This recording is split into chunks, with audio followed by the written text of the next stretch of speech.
What's up, friends? It's Monday. Keep watching this video because I'm about to do a really cool stock review just for you. Let's dive in. Hey traders from around the world, it's your boy Jerremy Alexander Newsome with reallifetrading.com. I trust you are doing tempestuously terrific. It is wonderful week approaching. I got the Benzinga Trading Summit on Thursday, and then of course I'll be in Montreal for the always auspicious and wonderful trading summit up there in Montreal this Saturday. So I hope a lot of you can be there for either one of those two events. SPY looking good. Nice little small candle. This is actually while the market is open right now. I have a pretty slammed afternoon scheduled today, and yeah, carved out time to make sure I get this review to you right now. So SPY, really just hanging out doing its thing. We closed the morning room down a little earlier than normal today because we made a killer trade, and we'll be talking about it in just a few moments. But realistically, the SPY and the broader market's not doing that much, but I do have a nice long list of trades to look at and stocks that were requested today. So let me go ahead and just start off with the big one for the day, ticker symbol LK. This is a kind of like the Chinese Starbucks. And I gave David Potvin a frequent trader point. Not that he needs it, but frequent trader point. This is the guy who created the algo class and did such a great job with that. But earlier yesterday, he was doing some information on LK, kind of giving us some nice update on it. And so this morning, when it was gapping up, on LK, it was just a really fantastic gap. Just nice, clear resistance, small gap right above this upper shadow, trapping the people who shorted here, you know, shorted or just sold. And then again, just a great gap. So here's how we played it.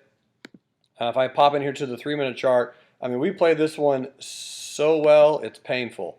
We got in at 1994 on LK, really playing this one on a 1-minute chart. So originally how we set the trade up, this was a tweezer top right here in 1994. So taking the break out of that at 1994 or getting in on a pullback at 1994, either one would have worked out great. Our stop was at 1954, so that was a 40-cent risk, and just blissfully beautiful trade. I mean, feel free to go back and back trade this one if anyone's watching this particular review and you want to know how, you know, we did on LK, but this was just a great setup. So, I mean, here's retest number 1, here was retest number 2, and then it just started really, really rocking. So we exited a 1/10 of our position here. We exited another 1/10 of our position there, and then we got totally out at 21.03. Really great trade, 2.6 Rs on the day for LK. Lovely little move right there, and a great, great gap. Fantastic trade setup on LK. So that was the big winner for the day. So if you go over here to the trading worksheet, there it is, 2.6, and we had another really nice one at 2.65 on Tesla also this month, and then another nice 2R back early in the month. So that's why the month of June is back to green, almost 9 Rs on the month, thanks to that particular trade. And a few others that we most likely be locking in soon, but almost 9. That's what I'm shooting for. If we can hit 10, still have plenty of time. Looking good. All right, so let's go look at gold. GLD, a lot of people keeping a very close eye on gold. And yes, it is consolidating. It is trading sideways, but one thing you got to keep your eyes on, the 100 simple moving average on a monthly chart is 129.75. I know my buddy Vinny is keeping a really close eye on this one. He loves trading gold. And there's just a really rock solid resistance at this price. So I mean, you got this resistance, you got this resistance, this resistance, this resistance, this resistance, the 100 simple on a monthly time frame. I mean, that's no slouch of a line. So if we break out of that, right? If we break out, and then we will retest most likely and go higher, that's fine. Long term, yeah, you got to be bullish on gold. Short term, I don't have any position in this ETF. I do own some physical gold, and I would like to get a little bit more. But in this particular environment, I'm not going to be buying this ETF right here. unless I'm just accumulating it. As far as a daily chart on GLD is concerned, personally, I'd be a huge fan if it can pull back to 123. I don't know if it does or not, but this is a beautiful double bottom. So I would just love a pullback to that 123 area. And that would be a solid spot to buy the dip. So we have, there's GLD, the ETF for gold. Here's AEO, American Eagle Outfitters. And what's interesting about American Eagle Outfitters is it's trading down to the 200 simple on a weekly chart. The other interesting thing is you see this little lower shadow that occurred last week. That lower shadow just barely breaking through the support here and making sure a lot of people are trapped, scared, worried, or panicked. And it was just a nice lower shadow, good little flash into that price. And yeah, that is an interesting little event. So here in the monthly chart's also at the 100 simple on a monthly time frame. So we've been realistically quite sideways on American Eagle Outfitters for a while, since 2005.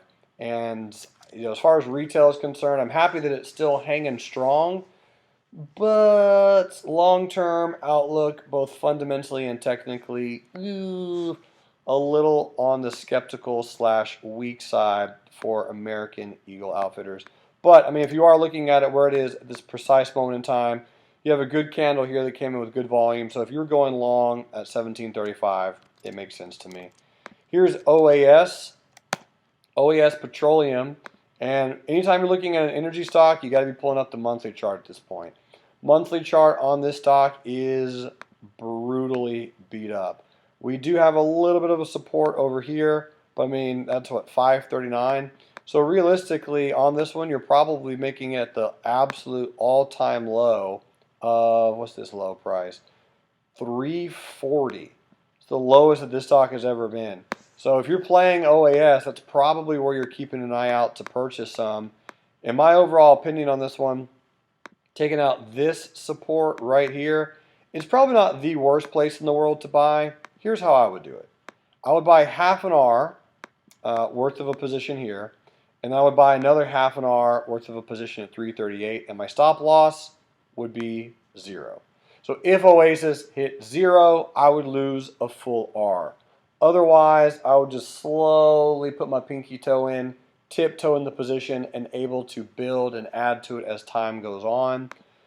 A lot of petroleums, a lot of energy stocks are just getting Mortal Kombated into some lower moves. So if you're watching OAS, just really be cautious, tiptoe in down here, because a lot of these stocks fundamentally should bounce, but they do not have to. Next on the list is Chewy, CHWY, and if you subscribe to Real Life Trading and you are on our email list, you most likely got this email that my girl sent out over the weekend. Chewy IPO, boom, there it is. Feel free to read it. It is entirely free. And instead of charging you like $400 for a lot of trades that people do on IPO articles, that one is 100% free. CHWY only out for 2 days, and this will be a fun one to trade. What I'll look at with this high wave candle, the low of this candle is 32.74. We barely made a new low today, which is kind of fun. So if we do that and we close like this, I'll actually be watching Chewy to go long tomorrow if it breaks the high of today.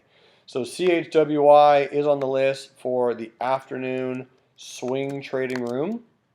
CHWY, we'll watch it, we'll keep an eye on it, and we'll just see if it does in fact pop. But if it doesn't bounce off of that little support zone, go lower, I guess. Makes sense. Yeah, anyway, so we'll see. Going to be a fun one to trade. Chewy, if you're a pet lover, if you have a pet, you've probably heard of it, you probably ordered off of it, and it really could be a very fun trade to keep our eyes on. Next on the list, Fiverr, FVRR. This is a stock that a company that I have used. I do know how they make money. I used to be a part of Fiverr, and I did stock reviews for people for $5 each. So hey, if you ever want me to review your stock specifically just for you and send you a video, the price has gone up, but it's still a affordable price. Anyway, Fiverr International FVRR looking good. Keep an eye on it, up 9% on the day. It's a volatile little stock, this guy, FVRR. Feel free to watch this one. This is a fun company to watch and keep your eyes on. Here's your nice hourly high wave candle right here. So if we start breaking above that candle, I could see a reason and a rationale to be bullish on Fiverr. This could be one that if you wanted to buy some shares, maybe you're a small business owner or an entrepreneur, you've probably used Fiverr before. I can see the strong possibility of Fiverr really just rocketing higher in the future. Keep your eyes on this one. This is one that I'm sure we'll get an IPO article on at some point as well.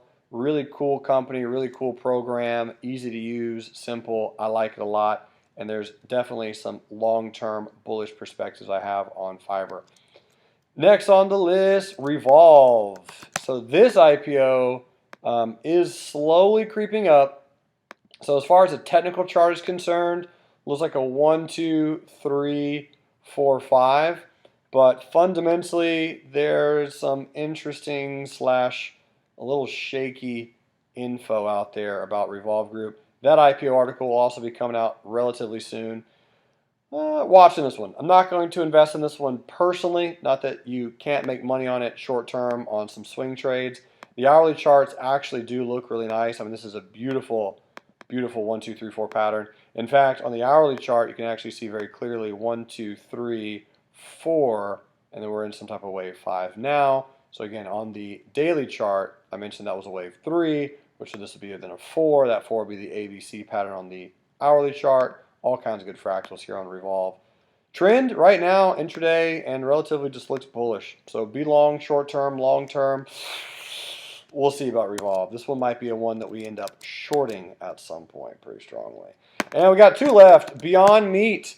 So this is my analysis that I posted a few days ago for you all in the afternoon, free trade reviews on Wednesday. I said, hey guys, buy 1 to 10 shares. It's going higher. You don't have to have a massive position in this one. Just be in it enough that it pays for your grilling costs over the summer. So that right now is already happening. I dropped about $200 in some grilling meats yesterday on Sunday and played some volleyball with 2 really great friends of mine. Hung out, ate a bunch of steak, sausages, pie, ice cream, more sausage, asparagus, eggplants. It was great. BYND going higher. Probably will hit $200 at some point soon. This is a very nice gap. The trend right now is strong. And if you took my advice, even if it's a small position, you're up on it. Even if you bought 1 share, even if you bought 1 share, you were up $20. You now can go buy yourself a new New York strip steak. You're welcome. Hashtag real life trading. And last but not least, LCRX has been bad recently. Lamb Research trading lower. I played this one terribly on June 12th, but you guys all know about that. I talked about that trade on Lamb Research. Gap down, retest gap, and it just is going lower right now. Here's the weekly chart, and the weekly chart on Lamb Research is hanging out at the 100. So there's a few people saying this could end up being a head and shoulders pattern. While I don't specifically disagree with that, this is a nice little trend line right there. So I will be watching Lamb Research to see if it does end up breaking lower. It'd be kind of interesting if it does, but possible. Realistically, on the daily chart, I think it'd be a little bit more reasonable to expect it to potentially throw in a long position at some point soon. We will see. I don't know if that's going to happen, but right now I don't specifically have any trade on Lamb Research at all. If you're in it, probably better to be in a little bit longer term. Just be patient. If you're looking for a credit spread, maybe you could find some bull put spread money below the 200 simple, maybe for like August or September, and maybe some bear call spread money up here at 220. If you're going to get into a big iron condor, it just kind of depends. But right now on Lamb Research, yeah, no trade on that one. Just going to wait it out and see what happens. Your next trade review, which is coming in on Wednesday, will be broadcasted from New York City because I'll be flying out tomorrow night. and meeting up with the Benzinga team, a few of my trading mentors and friends, and a few hundred people who are going to be excited about trading with me live in New York. All right, folks, I'll see you all there. Thanks so much for tuning in to your Monday Real Life Stock Review. And until next time, love life, trade it. Bye.